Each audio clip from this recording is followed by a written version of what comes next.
We are back, and over the past few weeks, we have been talking about the strides that Finland has been making with regard to education. So I'm so excited to find out about a partnership that's taking place between the University of the West Indies and the OAMK labs from the Oulu University of Applied Sciences, Finland. And here to tell us more about it is Dr. Freddie James, who is a lecturer at educational leadership at the School of Education at the University of the West Indies. And you've brought with you Jani Kahrialaina from Finland and Ulla-Maja Seppänen from Finland. How did I do, guys? Oh, that was really nice. Yeah, really good. Pretty good, pretty good. I know they're hard names.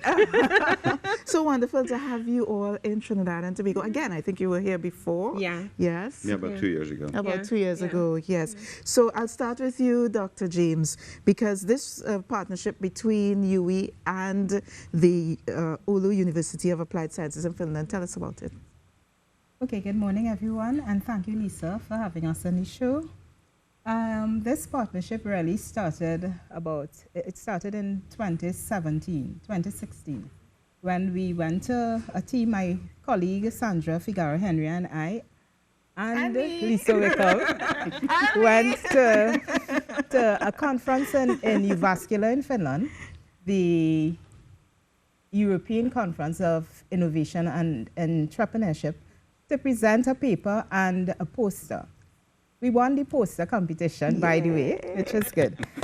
But at that presentation conference, we saw Ulla-Maja and Jani present this method of teaching, this model of learning, and we were very much impressed because, as educators ourselves, of course, we look for different pedagogical styles, pedagogical models, new pedagogy, and what they were doing is really learning for the future.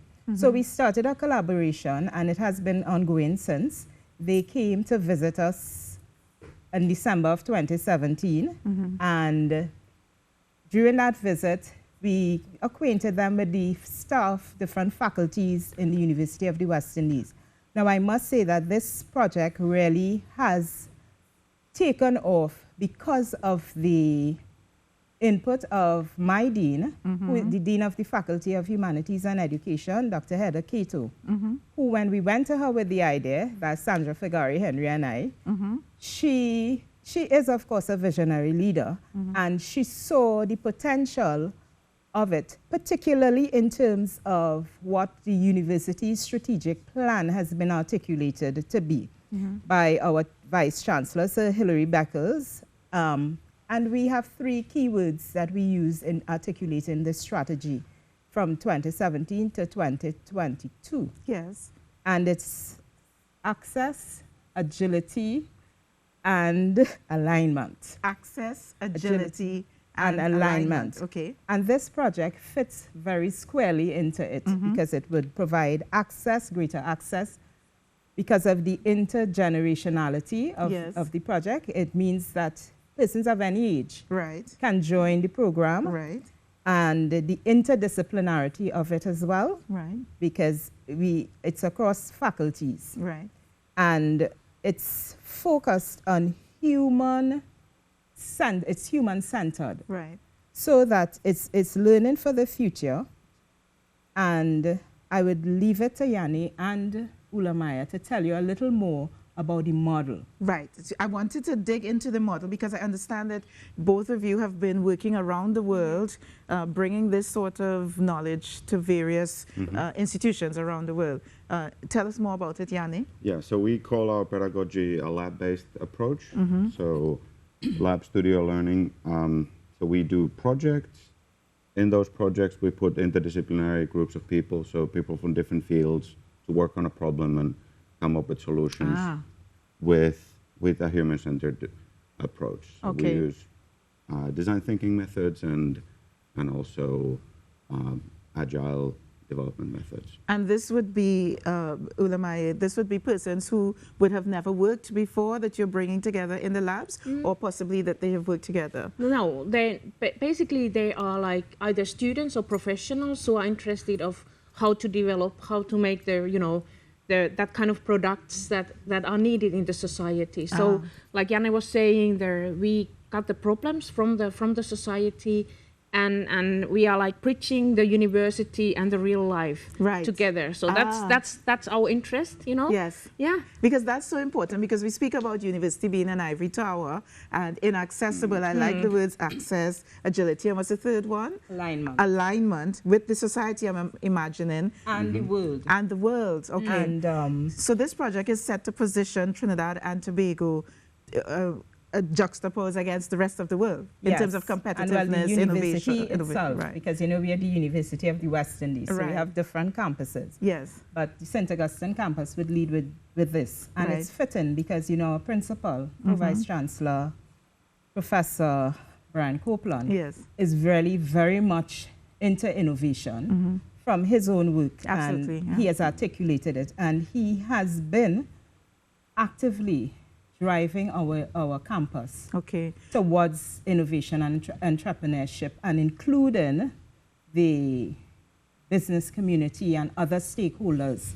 So, I mean, this project really sits very well in terms of the plans of the overall university for the future, and more specifically, the St. Augustine campus. Now, before you go any further, I know that this is a closed workshop that is happening with Janne and Ulamaya this week with selected persons. So if you're looking on and saying, I want to be part of this, they can't be right now, can they? But in the future, how does this roll out to the rest of the society? Well, in the future, hopefully, we plan to have a course that is being run, which will take persons from design to startup, run in the same lab mode and problem-based, looking at real problems, real issues in the society. And this is what makes the difference with what we are doing with the OMK Labs, this collaboration. Across the university, there are many actions and initiatives being done towards bringing the university into alignment with the rest of the world, and in terms of entrepreneurship and innovation. The uniqueness of this particular project is these three things: the interdisciplinarity, the intergenerationality, and the human-centeredness, because we're looking at real issues. So interdisciplinary, meaning that you have persons from various disciplines. Different faculties. I speak about intergeneration even here on the program all the time, different age groups. And the human-centeredness, meaning that... Human-centeredness meaning that whatever is being ideated, whatever ideas people come up with, it's supposed to make life for individuals in society better. The impact. The impact. That's the impact factor. We're out of time, but I'm going to steal 1 minute, right? Just 1 minute, because I just want you to give us examples of what you have done in other jurisdictions that have been successful, so we get a sense of what... We've been working in Nepal for the past 2 years. Yes. We started from a similar workshop that we're doing now. Right. And then we keep doing our capacity building project with those teachers and faculty, and they have now started 2 different labs already at the 2 universities that we've been so they've been able to continue in the past 2 years. Yes. And we are really proud of the things that we have been doing in Nepal.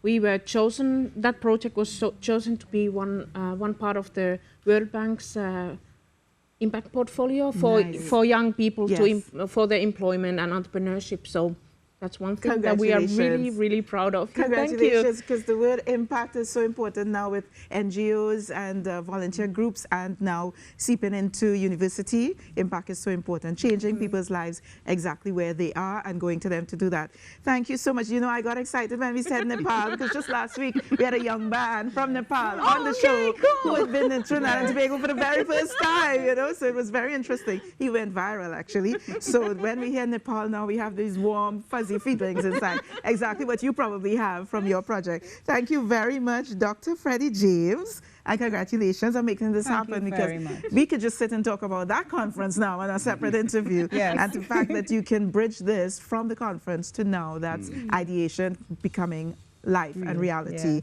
Thank you so much, Janne and Ulamaya from the university, Oulu University of Applied Sciences, Finland, more specifically the OAMK Labs.